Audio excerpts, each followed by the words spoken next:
A day of reflection. Marcus Jones stepped out of the high-end department store, his hands filled with a series of designer shopping bags, their gleaming logos almost sparkling under the bright city lights. He had always prided himself on his taste, and today was no exception. Dressed in a custom-tailored suit that accentuated his tall, athletic frame, Marcus exuded an air of quiet confidence, a hallmark of someone who had worked tirelessly to achieve his success.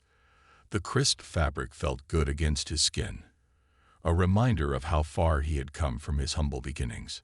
Today was a rare day off from his responsibilities as the CEO of Jones Tech, a leading technology firm specializing in innovative software solutions.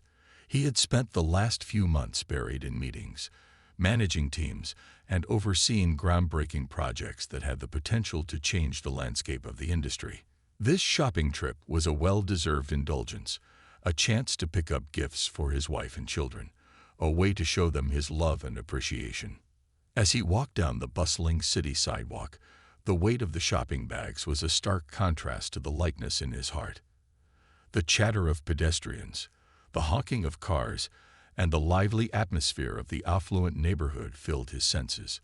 He envisioned the smiles on his family's faces when he surprised them with the carefully selected gifts. It was a moment of joy he cherished, a reward for his hard work.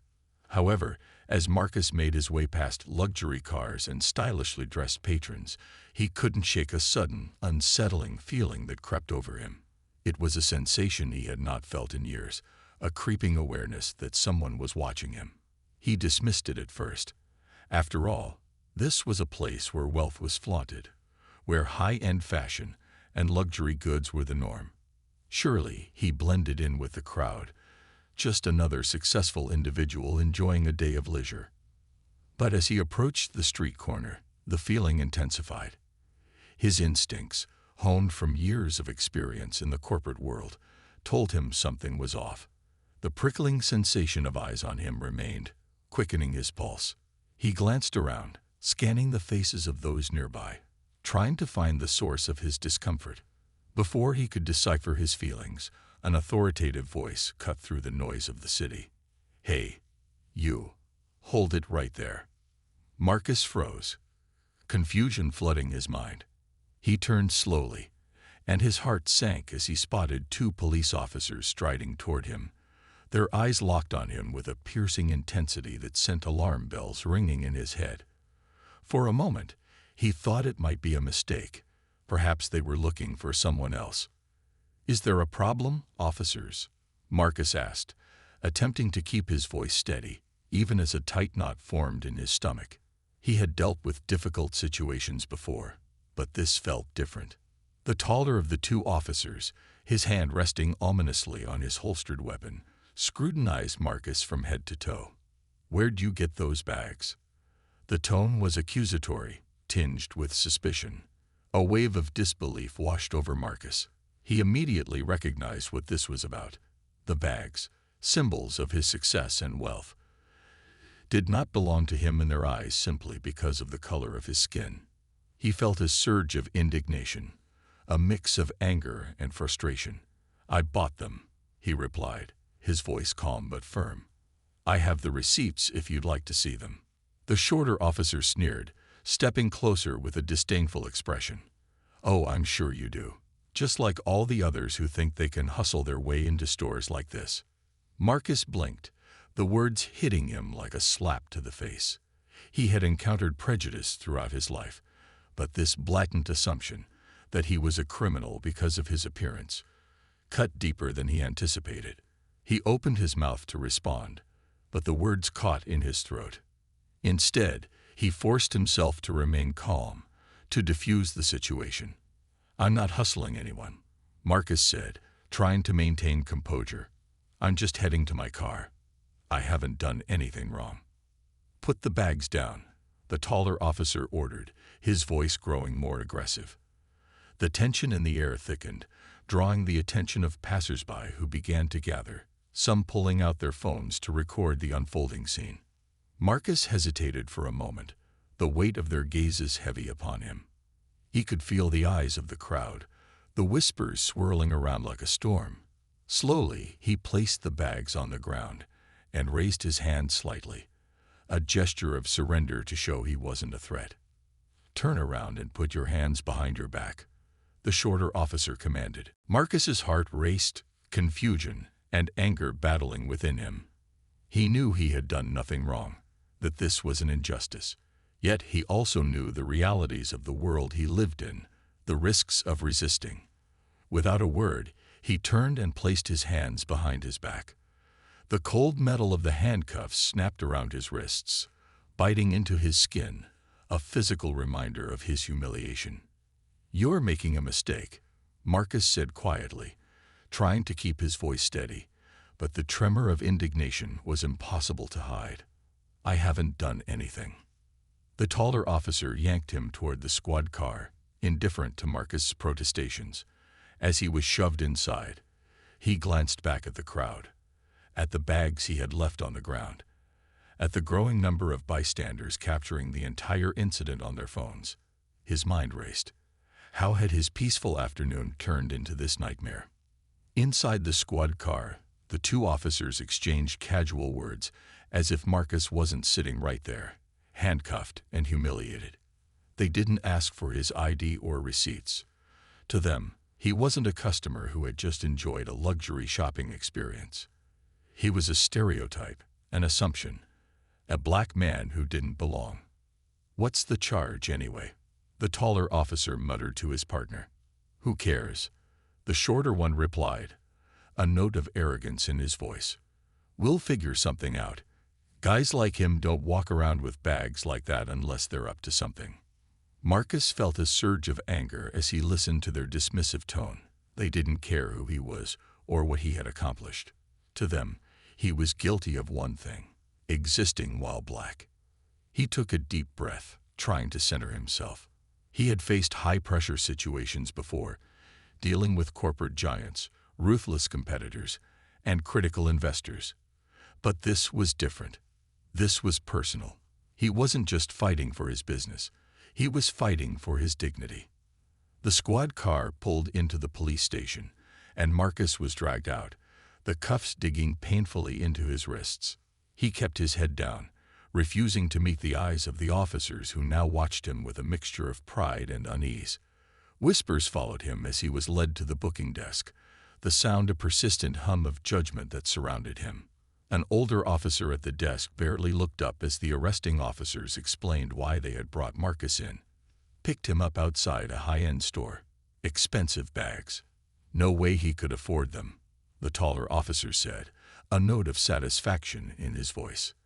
The older officer raised an eyebrow, but didn't seem particularly interested. "Got ID on him?" The shorter officer fished Marcus's wallet out of his jacket and handed it over. The older man opened it, glanced at Marcus's ID, and read the name aloud. "Marcus Jones." He said the name clearly, the weight of it hanging in the air, but it did not register. He handed the ID back with a dismissive shrug. The next words from Marcus's mouth would change everything. "I'm the CEO of Jones Tech," he said quietly, his voice steady despite the whirlwind of emotions swirling inside him. The room fell silent. The arresting officers exchanged glances of disbelief. The older officer behind the desk stared at Marcus, and the weight of his words began to sink in. He could see it, the realization that they had made a grave mistake. But for Marcus, it was too late. The damage was already done. The shame of being treated like a criminal because of his race was a wound that no amount of apologies could heal. The weight of stereotypes. Sitting quietly on the cold metal bench in the police station, Marcus felt the sting of humiliation wash over him. His hands were still cuffed behind his back, and though the physical pain had dulled, the ache in his chest had grown sharper.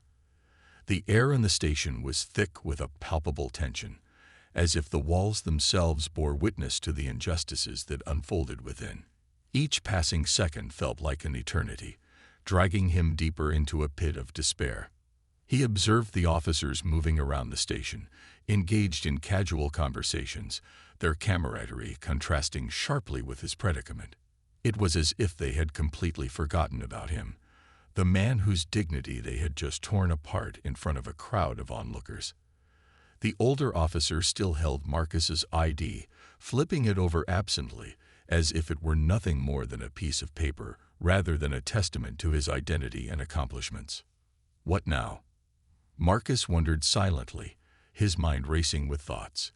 He had worked hard to build his career, to rise above the challenges he had faced as a black man in a predominantly white industry.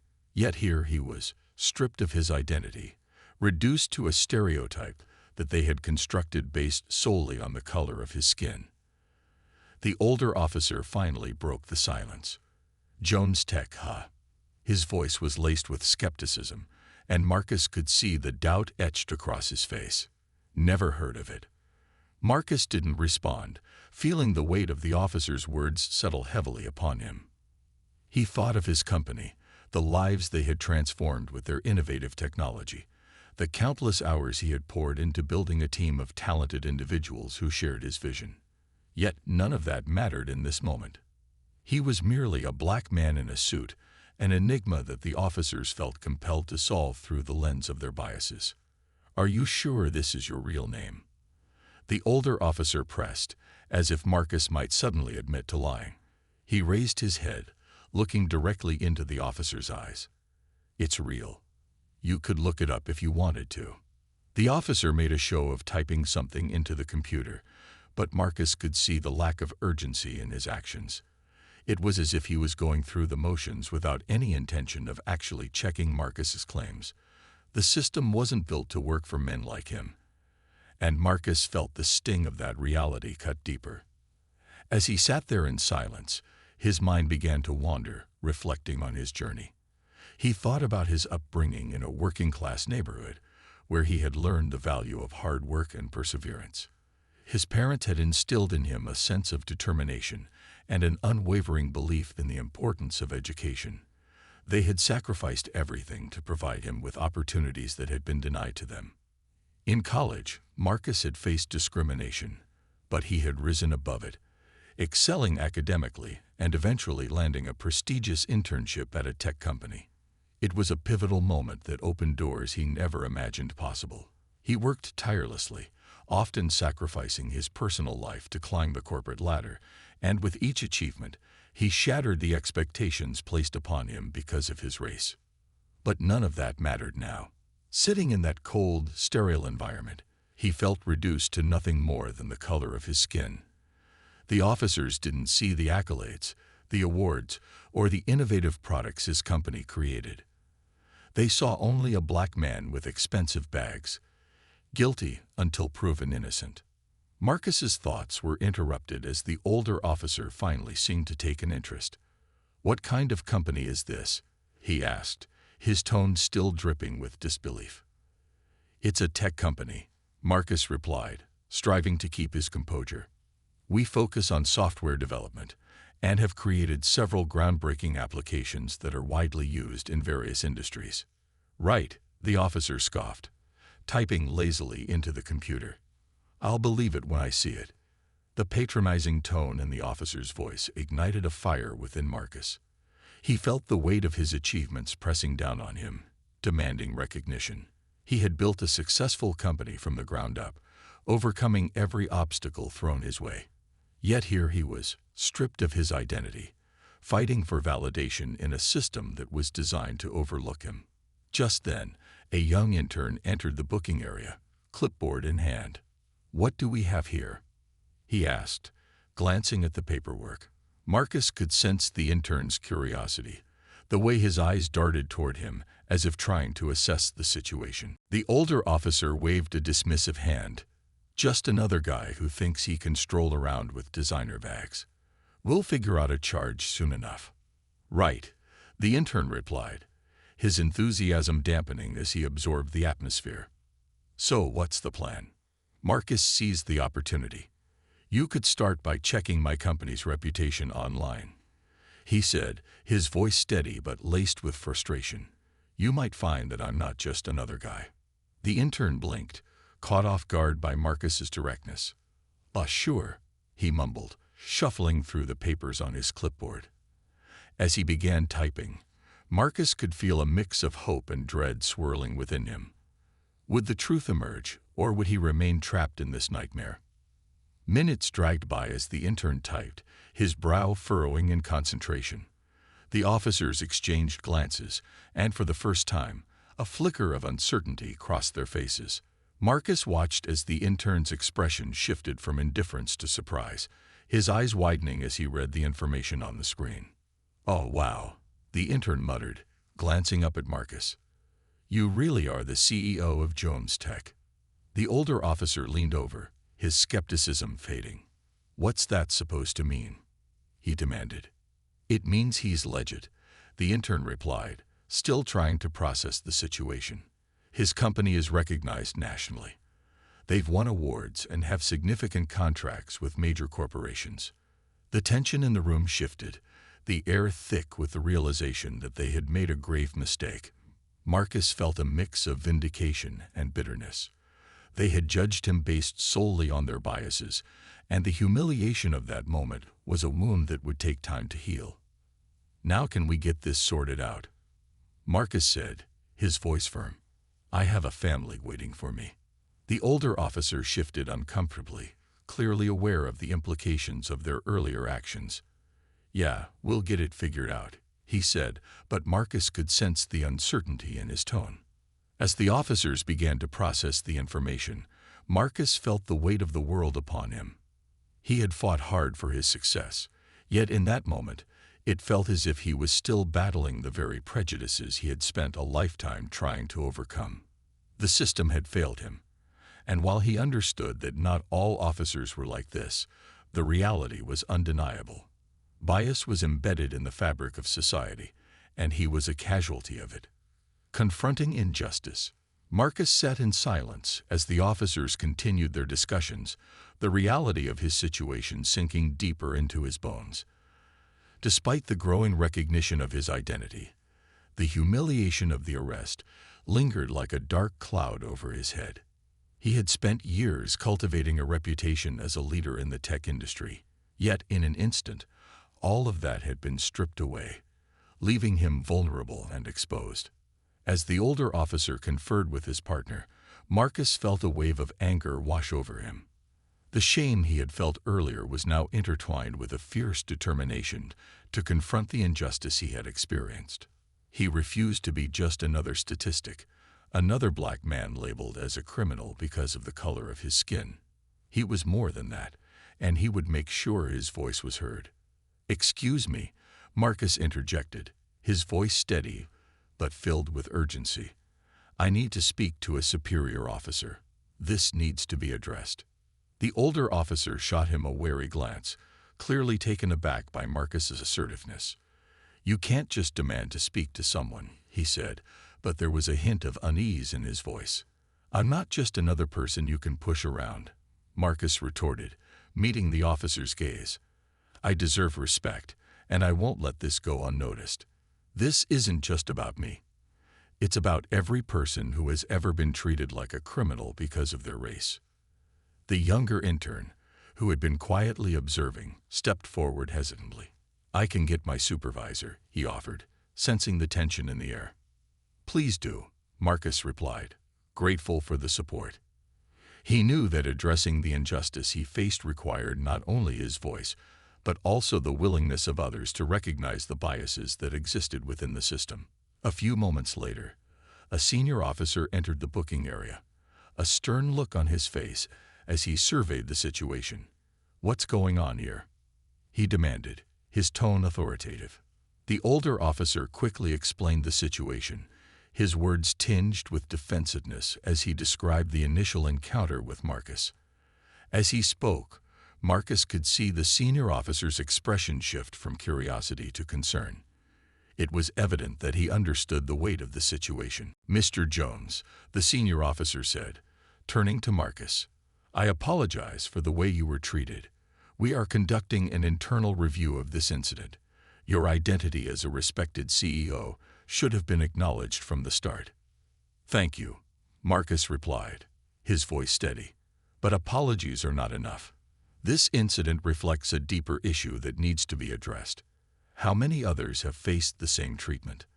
How many lives have been disrupted because of systemic racism? The senior officer nodded solemnly, understanding the gravity of Marcus's words. You're absolutely right. This is not an isolated incident, and we are committed to addressing these biases within our department. I appreciate you bringing this to our attention. As the conversation unfolded, Marcus felt a glimmer of hope. Perhaps this encounter could be the catalyst for change, a chance to shine a light on the injustices that had been allowed to persist for far too long. He knew that change would not happen overnight, but he was willing to fight for it. Look, I don't want this to be about me, Marcus said, his voice firm. I want this to be a wake-up call. We need to create a system where everyone is treated with respect, regardless of their race or appearance. There should be no assumptions based on stereotypes. The senior officer nodded, his expression thoughtful. We can certainly implement more training and community outreach initiatives to address these biases. It's essential that our officers understand the impact of their actions. Marcus felt a sense of relief wash over him. While he knew that change wouldn't happen immediately, the willingness to engage in dialogue was a crucial step forward. Thank you for listening, he said, his voice sincere. I appreciate your commitment to addressing this issue. As the conversation continued, Marcus shared his experiences and insights, detailing how he had navigated the complexities of race and identity in the corporate world. He spoke of the challenges he had faced, the assumptions people made about him, and the constant need to prove his worth. The senior officer listened intently, taking notes as Marcus spoke. Your perspective is invaluable, he said. We need to create an environment where officers understand the impact of their actions and recognize the importance of diversity and inclusion. As the discussion drew to a close, Marcus felt a sense of purpose rekindled within him. This experience, while deeply painful, could become a turning point, a chance to advocate for change not just for himself, but for countless others who had faced similar injustices. Part 4. Rising from the Ashes. After what felt like hours, Marcus was finally released from the police station, the cold metal cuffs replaced by the warmth of freedom. The sun was beginning to set, casting a warm glow over the city, and as he stepped outside, he felt a mix of relief and frustration. While he was grateful to be free, the scars of the day lingered, a stark reminder of the biases he had faced. He took a deep breath, allowing the fresh air to fill his lungs, and tried to shake off the remnants of humiliation. The world outside felt different now, almost surreal. As he walked to his car, he could still feel the eyes of onlookers from earlier, their judgment lingering in the air like an unwelcome ghost. Once inside his vehicle, Marcus took a moment to collect himself. He looked at his reflection in the rearview mirror, searching for the man who had always been confident and unyielding. But now, there was an undeniable weariness etched across his features. His phone buzzed, breaking the silence. It was a message from his wife, checking in on him. He smiled, feeling a wave of gratitude wash over him. Despite the turmoil of the day, he knew that he had the love and support of his family. He quickly typed a response, assuring her that he was okay and would be home soon. As he drove, his mind raced with thoughts of how to turn this painful experience into something positive. He wanted to channel his anger and frustration into advocacy, to use his platform to raise awareness about the systemic issues that plague not just the police force, but society as a whole. Marcus envisioned launching initiatives focused on diversity and inclusion within the tech industry and beyond. He would use his position to promote understanding and education about the biases that marginalized communities faced every day. This incident had reignited a fire within him, a passion for justice that he could no longer ignore. When he arrived home, Marcus was greeted by the familiar sounds of his children laughing and his wife bustling around the kitchen. The aroma of dinner filled the air, a comforting reminder of the life he had fought so hard to build. As he stepped through the door, he was enveloped in a warm embrace, his wife's presence soothing the jagged edges of the day. "Are you okay?" she asked, concern etched on her face as she pulled back to look into his eyes. "I am now," Marcus replied, forcing a smile. "It's been a long day, but I'm home, and that's what matters." As they gathered around the dinner table, Marcus shared bits and pieces of his day, careful to shield his family from the harsher realities of the incident. He wanted to protect them from the weight of his experiences, knowing that their innocence was a precious gift. But as they laughed and shared stories, he felt a growing resolve within him. He would not allow this experience to define him. Instead, he would use it as a catalyst for change. The world needed to hear his story, and he was determined to make his voice heard. The path to advocacy. As Marcus Jones settled into his new role as a community advocate, he felt a blend of excitement and apprehension. Each day brought new challenges and opportunities, and with every workshop he led, he found his voice growing stronger. He had transformed the anger and humiliation from his wrongful arrest into a passion for change, and he was determined to use his platform to ignite a movement. The initial workshops he conducted had been successful, bringing together individuals from diverse backgrounds to engage in open dialogue about race, bias, and systemic injustice. Word of these sessions spread quickly, drawing attention from local media and community organizations. People were eager to participate, hungry for understanding and solutions. Marcus's story resonated deeply, and he felt an undeniable sense of purpose every time he shared it. Despite the momentum, Marcus was acutely aware of the delicate nature of these discussions.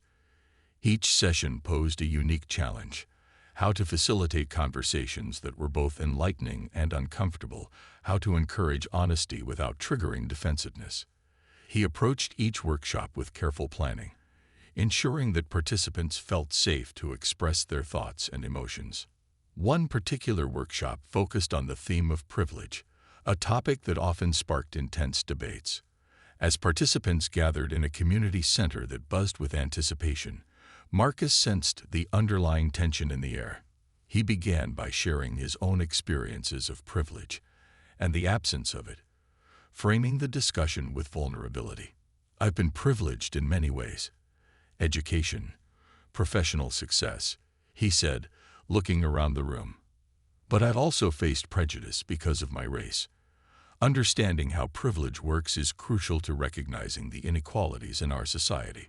He introduced an interactive exercise, encouraging participants to reflect on their own experiences and identities. "Let's create a privilege matrix," he suggested. "We'll identify different forms of privilege: economic, racial, gender, educational, and see where we stand as a group." As they arranged themselves along a spectrum based on various privileges, the room became charged with emotion.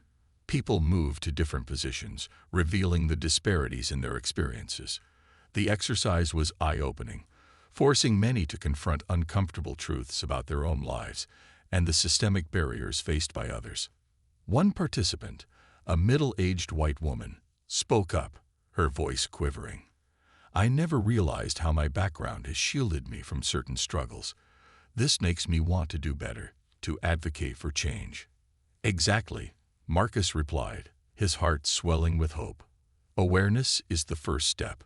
Once we acknowledge our privileges, we can better understand our roles in advocating for those who don't share the same advantages." Throughout the workshop, Marcus facilitated discussions on actionable steps individuals could take to address inequalities in their communities. He encouraged participants to not only recognize their privileges, but to use them as a catalyst for advocacy. As the workshop concluded, participants expressed gratitude for the experience.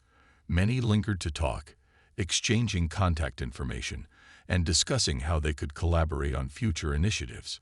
It was a powerful moment of connection, a network of individuals united by a common goal. In the following weeks, Marcus continued to develop new workshops that addressed various aspects of systemic injustice. He partnered with local schools to introduce programs that taught students about bias, empathy, and community engagement. He believed that educating the next generation was vital in the fight for equality. One sunny afternoon, he visited a local high school, where he was greeted by a group of enthusiastic students eager to learn. "Today we're going to talk about empathy," he announced, his energy infectious. It's a powerful tool that can help us bridge the gaps in understanding. He started the session by sharing a personal story about his childhood, how he had faced bullying and exclusion, and how those experiences shaped his understanding of empathy.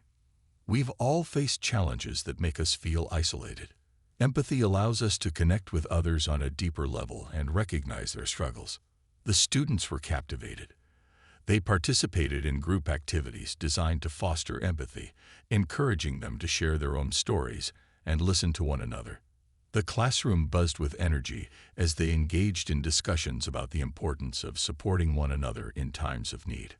By the end of the session, Marcus could see the impact of their conversations. The students left with a newfound understanding of the importance of empathy, and many approached him to express their desire to get involved in advocacy efforts. "We want to help," one student said eagerly. "What can we do?" "That's the spirit," Marcus replied, feeling the surge of pride. "Let's form a youth council focused on advocacy and social justice. Your voices matter, and together we can create real change in our community." With the formation of the Youth Council, Marcus found himself surrounded by a group of passionate young individuals eager to take action. They brainstormed ideas for events, campaigns, and community service projects that would raise awareness about racial injustice and promote inclusivity. One project they launched was a Community Voices series, where they invited residents to share their stories and experiences related to race and discrimination. The events drew a diverse crowd, creating a platform for individuals to express their struggles, triumphs, and hopes for the future.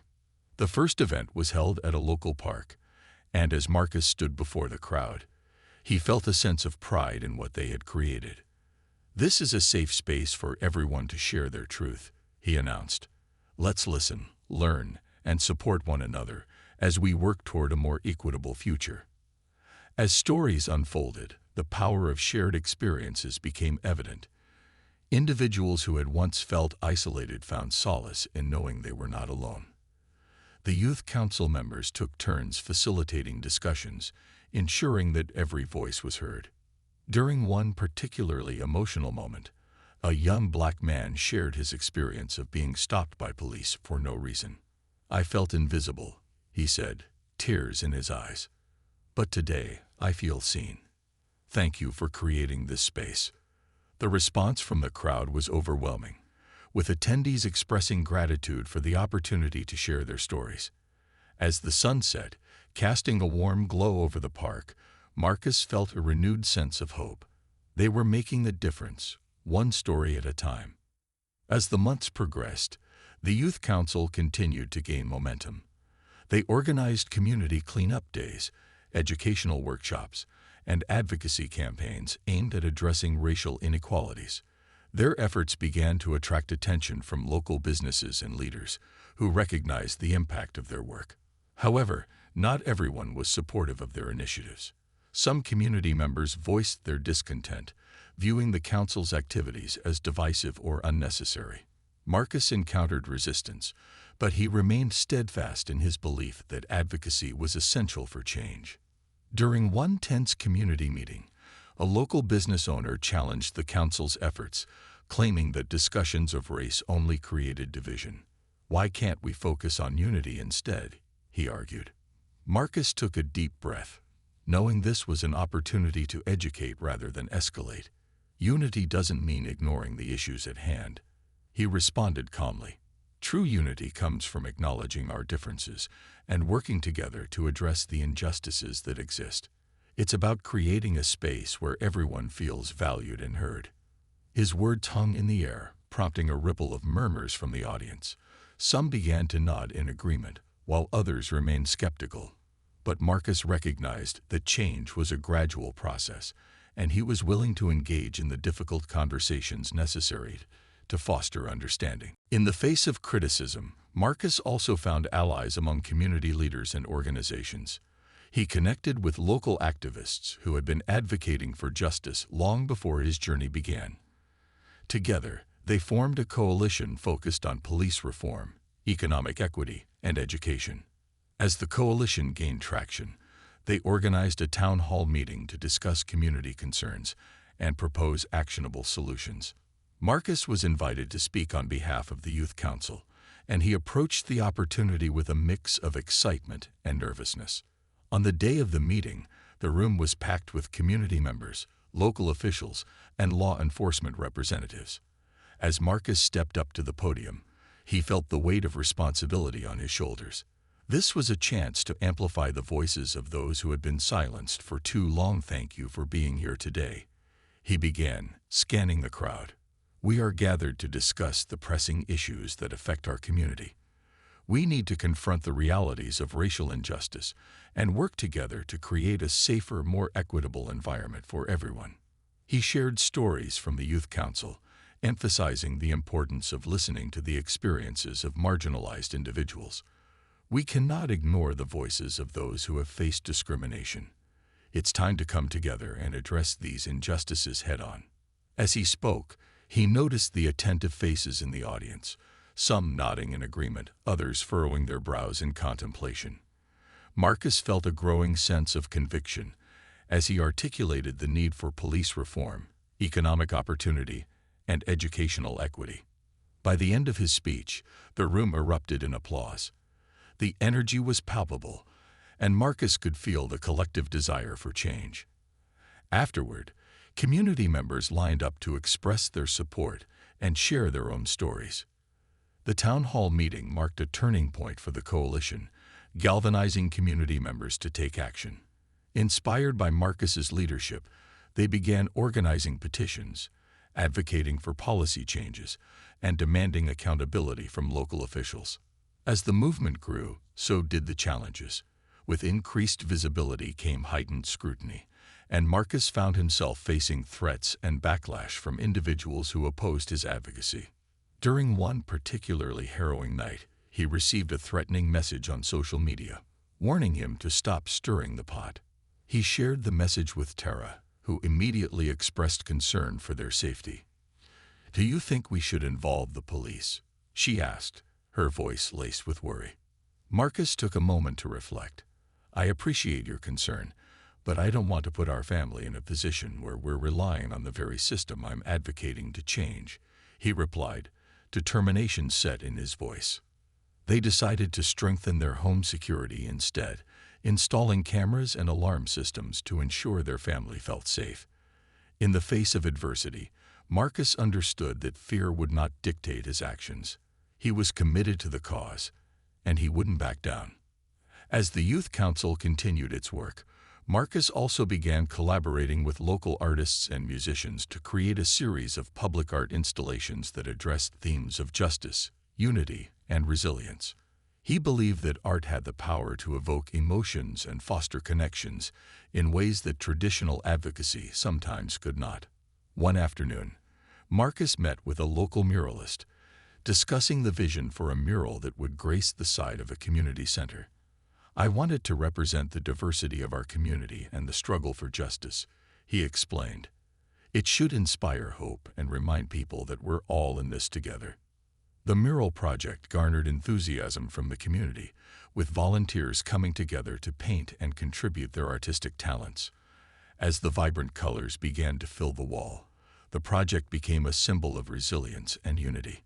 On the day of the mural's unveiling, the community gathered for a celebration. Families, children, and elders filled the streets, excited to witness the culmination of their collective efforts. As Marcus stood before the mural, he felt a surge of pride. This was more than just art. It was a testament to the power of community and the determination to fight for a better future. As the sun dipped below the horizon, casting a warm glow over the gathering, Marcus spoke to the crowd. "This mural represents our journey, our struggles, and our triumphs. It's a reminder that together we can create change. We can uplift one another and build a community where everyone is treated with dignity and respect." The crowd erupted in cheers, a wave of energy and solidarity washing over them. That moment marked a significant chapter in Marcus's journey, a powerful reminder that while the fight for justice was ongoing, they were not alone. They were a united front, ready to confront the challenges that lay ahead. In the following months, The mural became a focal point for community gatherings, events, and discussions. It served as a constant reminder of their shared commitment to advocacy and change. And as Marcus continued to lead workshops, organize events, and connect with community members, he felt a sense of fulfillment in knowing that he was part of something larger than himself. His journey had transformed from one of personal struggle to a collective movement for justice. With every step forward, he felt the weight of his experiences lifted, replaced by a profound sense of purpose. As he looked toward the future, Marcus knew that the road ahead would be challenging. But he was ready to embrace the journey, armed with the knowledge that change was possible, and fueled by the unwavering belief that together, they could rise to meet any challenge that lay ahead. A legacy of change. As the months rolled on, Marcus Jones found himself at the helm of a movement that transcended his initial experience of injustice. The journey had evolved into a comprehensive effort to foster understanding, acceptance, and, ultimately, change.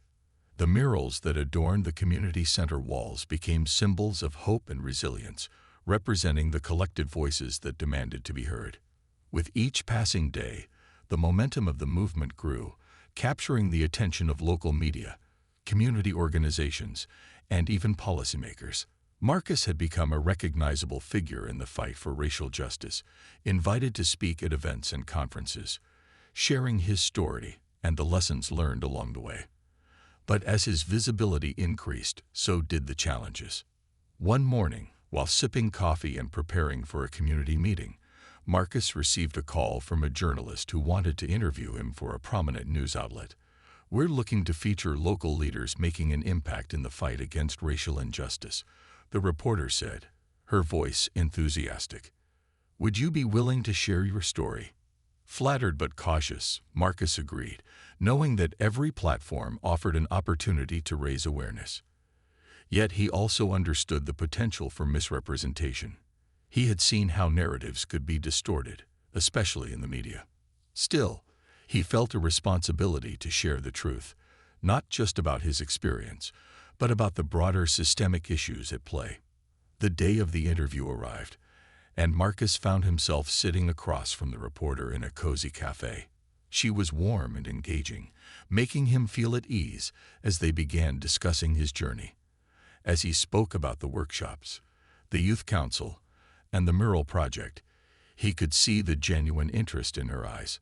But as the conversation progressed, he sensed an underlying agenda. "What do you think about the backlash from some community members who feel that your efforts are divisive?" she pressed, her pen poised over her notepad. Marcus took a deep breath, knowing this was a crucial moment. "Addressing racial injustice is inherently uncomfortable for many," he replied. "It requires us to confront our own biases and privileges. It's not about division, it's about acknowledgement and understanding. We can't heal what we refuse to confront." The reporter nodded, but he could see her searching for a soundbite that would resonate more sensationally. "So, do you believe the movement will lead to real change, or is it just a moment in time?" Marcus leaned in, his voice steady. "I believe it's a movement rooted in necessity.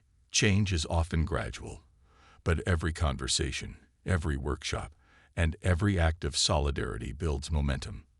This isn't just a trend, it's a transformation of consciousness." The interview concluded, and Marcus left feeling a mixture of satisfaction and concern. While he hoped the piece would capture the essence of their work, he knew that narratives could easily be twisted. Regardless, he was determined to keep pushing forward, knowing that every voice mattered in the quest for justice. In the weeks that followed, the article was published, featuring Marcus prominently and highlighting the efforts of the Youth Council. The response was overwhelmingly positive, with many community members expressing their support and eagerness to get involved. However, the backlash he had anticipated also emerged, with some residents questioning the council's motives and labeling them as radicals. Marcus understood that this was part of the process. Change often meets resistance, especially when it challenges deeply ingrained beliefs. Instead of retreating, he leaned into the discomfort, organizing a series of community forums aimed at addressing concerns and fostering dialogue. The first forum was held at the same community center where the mural had been unveiled. As people filed in, Marcus felt a mix of excitement and apprehension. The room was filled with familiar faces and newcomers, each carrying their own perspectives and experiences. He knew this would be a challenging conversation, but he believed it was necessary. "Thank you all for coming tonight," he began, his voice steady.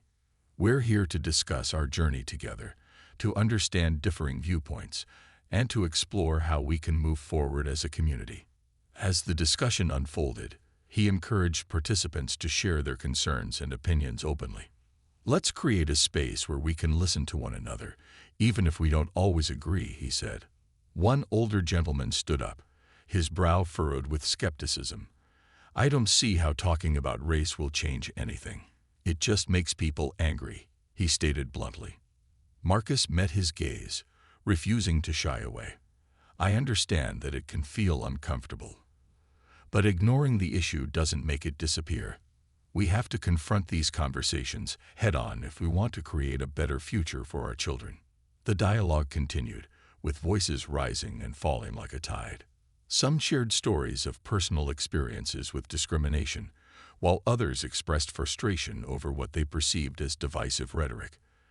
As the hours passed, the atmosphere shifted. More and more participants began to find common ground, sharing stories of resilience and hope. By the end of the night, there was a palpable sense of connection in the room. People who had entered as strangers began to see one another as allies. Marcus felt a surge of gratitude. The discussions had not only highlighted differences, but had also revealed shared experiences that could unite them in their pursuit of justice. As the forum concluded, participants lingered, exchanging contact information and discussing ways to collaborate. It was a powerful reminder of the importance of community, of bringing people together to confront difficult conversations. Inspired by the success of the forum, Marcus continued to organize similar events across the community. The feedback was overwhelmingly positive, with many expressing their appreciation for the opportunity to share their thoughts. However, he was mindful of the ongoing challenges. One evening, while preparing for another community event, Marcus received a phone call from a local school district. The superintendent had been impressed with the youth council's work and wanted to discuss implementing a curriculum focused on diversity and inclusion in schools. "Your work is making waves," the superintendent said. "We want to integrate these conversations into our classrooms and involve your youth council in the process." Marcus felt a rush of excitement. "That's incredible. We'd be thrilled to collaborate and help create a curriculum that reflects our community's diversity." Over the next few months, Marcus and the Youth Council worked closely with educators to develop a comprehensive curriculum that addressed issues of race, privilege, and empathy. The program included interactive lessons, guest speakers, and resources for teachers to engage their students in meaningful discussions. As the curriculum rolled out, Marcus visited schools to present to students and staff. He witnessed firsthand the impact of these conversations. Students were eager to participate, sharing their thoughts and experiences. For many, it was the first time they had been given the space to discuss race openly. During one presentation at a middle school, a young girl raised her hand hesitantly. "What if my friends don't understand what I'm trying to say about race? How can I talk to them without it getting awkward?" Marcus smiled, recognizing the challenges young people face. "It's okay to feel awkward. Start by sharing your own experiences and feelings. Encourage open dialogue, and remind your friends that it's okay to ask questions. That's how we learn and grow together." The conversations ignited a spark among the students, who began to form their own groups dedicated to promoting inclusivity and understanding. The Youth Council continued to mentor and support them, fostering a new generation of advocates committed to creating change. As the movement expanded, Marcus found himself navigating new territory. He began receiving invitations to speak at larger events and conferences, sharing his insights on racial equity and community engagement. One evening, he was asked to address a statewide conference on social justice, a significant platform that would allow him to reach a broader audience. Standing before a packed auditorium, Marcus felt a surge of adrenaline. He shared his personal journey, detailing the events that had sparked his advocacy. "Every single one of us has a role to play in dismantling systemic injustice," he said, his voice strong. "It begins with awareness and a commitment to listen, learn, and act." As he spoke, he could see heads nodding in agreement, faces reflecting the urgency of the moment. He encouraged the audience to take action in their own communities, emphasizing the importance of collaboration and unity. "We are stronger together. Let's amplify each other's voices and work toward a future where everyone is treated with dignity and respect." The response was overwhelming. Attendees approached him afterward, expressing their gratitude and sharing their own stories of struggle and resilience. Many sought advice on how to implement similar initiatives in their communities, and Marcus felt a renewed sense of purpose. As he returned home that evening, he reflected on the journey that had brought him to this moment. What began as a painful experience had evolved into a powerful movement for change, uniting individuals from all walks of life in the fight for justice. The following months were filled with continued advocacy efforts, including rallies, awareness campaigns, and collaborations with local organizations. The Youth Council organized a Unity Festival to celebrate diversity in the community, bringing together families for a day of fun, food, and education. On the day of the festival, the sun shone brightly as families gathered in the park, laughter and music filling the air. Marcus watched as children painted, danced, and engaged in interactive activities that taught them about different cultures and histories. As he wandered through the festival, he was approached by a young boy holding a brightly colored sign that read, "We are all friends." The boy's enthusiasm was infectious, and Marcus knelt down to speak with him. "That's a great sign. What does it mean to you?" "It means everyone should be nice to each other, no matter what," the boy replied, his eyes shining with innocence. Marcus smiled, feeling a warmth in his heart. "Exactly. It's about kindness and understanding. Keep spreading that message, okay?" The festival continued, showcasing local artists, musicians, and speakers who shared stories of their cultures and traditions. As the day unfolded, it became evident that the event had fostered a sense of unity, breaking down barriers and allowing people to connect on a deeper level. As the sun began to set, Marcus took the stage to thank everyone for their participation. "Today is a celebration of who we are as a community," he said, looking out at the crowd.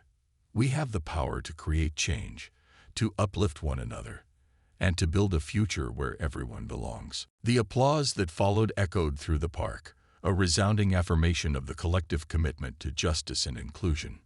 In that moment, Marcus felt a profound sense of fulfillment. The work was far from over, but they had made significant strides in fostering understanding and acceptance. In the months that followed, the Youth Council continued to thrive, developing new initiatives and expanding their reach. They began collaborating with local businesses to implement diversity training and support programs aimed at promoting inclusive workplaces. The ripple effect of their efforts was felt throughout the community, creating a culture of awareness and empathy. As the movement gained traction, Marcus was invited to participate in a national conference on racial equity, where he would have the opportunity to connect with advocates from across the country. It was a momentous occasion, and he knew it would further amplify the message they had worked so hard to establish. At the conference, Marcus found himself surrounded by passionate individuals who shared his commitment to social justice. He engaged in discussions about best practices, strategies for advocacy, and the importance of intersectionality in the fight for equity. One session focused on community-led initiatives, and Marcus eagerly shared the successes of the Youth Council and the Unity Festival. "Our movement began with a simple desire to foster understanding," he explained, "but it's grown into a powerful force for change, demonstrating the importance of collaboration and the impact of grassroots efforts." The room erupted in applause, and Marcus felt a sense of camaraderie with his fellow advocates. They exchanged ideas, strategies, and encouragement, creating a network of support that transcended geographical boundaries. As the conference drew to a close, Marcus was invited to join a panel of leaders discussing the future of racial equity in America. He took a deep breath as he prepared to address a larger audience, knowing that this was an opportunity to share their message with even more people. Together, we can create a future where everyone has a seat at the table, he began, his voice resonating with passion. It's not just about acknowledging our differences. It's about celebrating them. Our diversity is our strength, and we must work collectively to ensure that everyone feels valued and included.